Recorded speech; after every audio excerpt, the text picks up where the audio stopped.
क्रिया थ्योरी का last part है, जिसमें हम डिस्कस करने वाले हैं लोन पेयर कॉन्सेप्ट। तो PSEPR theory lone pair concept. Lone pair कैसे कैलकुलेट करेंगे? 4 तरीके के क्वेश्चन बनते हैं। पहला क्वेश्चन होता है हाइब्रिडाइजेशन का। पहला हाइब्रिडाइजेशन पूछा जाता है। दूसरा क्वेश्चन पूछा जाता है आपसे, वो होता है ज्योमेट्री का। आपसे पूछ लेगा ज्योमेट्री क्या होगी। तीसरा क्वेश्चन पूछा जाता है, वो होता है शेप का। शेप और ज्योमेट्री में बहुत बेसिक डिफरेंस होता है। शेप में क्या होता है कि सिर्फ शेप में बॉन्ड पेयर ही होते हैं। शेप में सिर्फ बॉन्ड पेयर ही होते हैं, और ज्योमेट्री में bond pair plus lone pair होता है।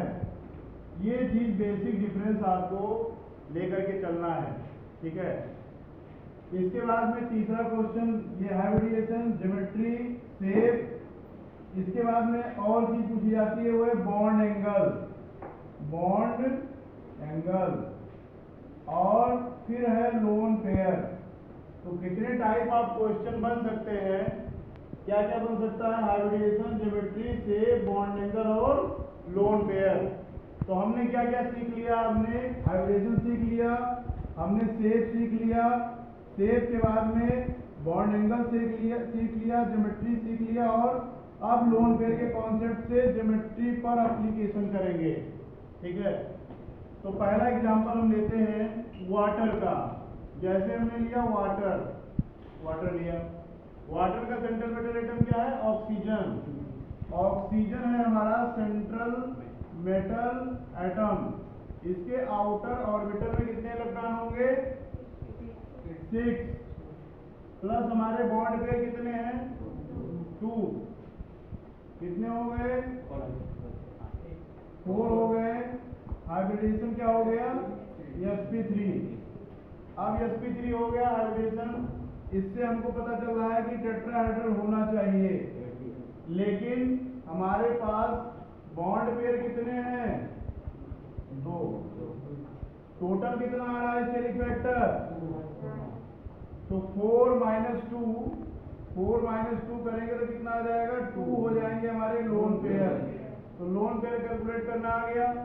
ज्योमेट्री की बात करेंगे तो sp3 से हम देखेंगे तो हमारा ये सेंट्रल मेटल हो गया, एक हाइड्रोजन यहाँ हो गया, एक हाइड्रोजन यहाँ हो गया, एक लोन पेयर यहाँ हो जाएगा, एक लोन पेयर यहाँ हो जाएगा, क्योंकि बॉन्ड पेयर 2 हो गए तो 2 लोन पेयर हो गए।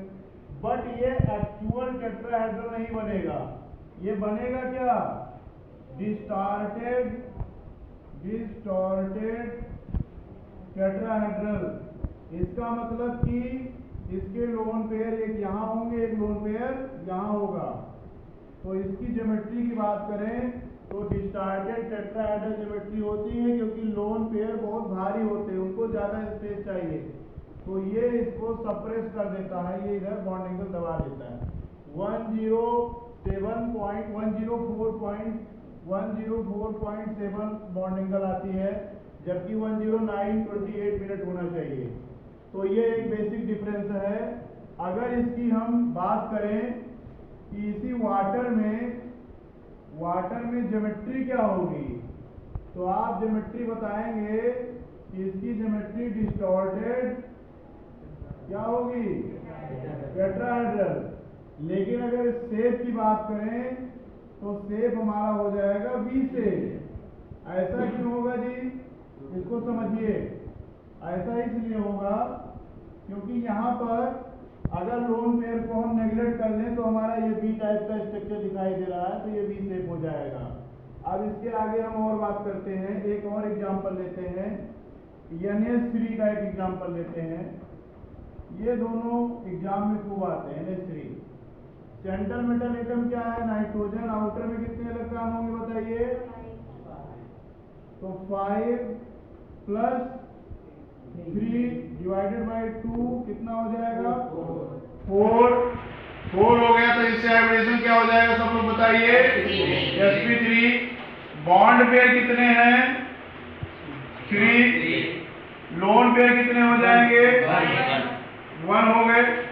तो नाइट्रोजन पर एक लोन पेयर होगा, यहां से टेट्राहेड्रल हो गया ना, एक लोन पेयर यहां होगा, नाइट्रोजन यहां होंगे ऐसे, ठीक। अब ये जो है सप्रेस करेगा बॉन्ड एंगल को, तो इसका 107 डिग्री आता है, 107 डिग्री बॉन्ड एंगल आता है, 107 डिग्री। आना कितना चाहिए?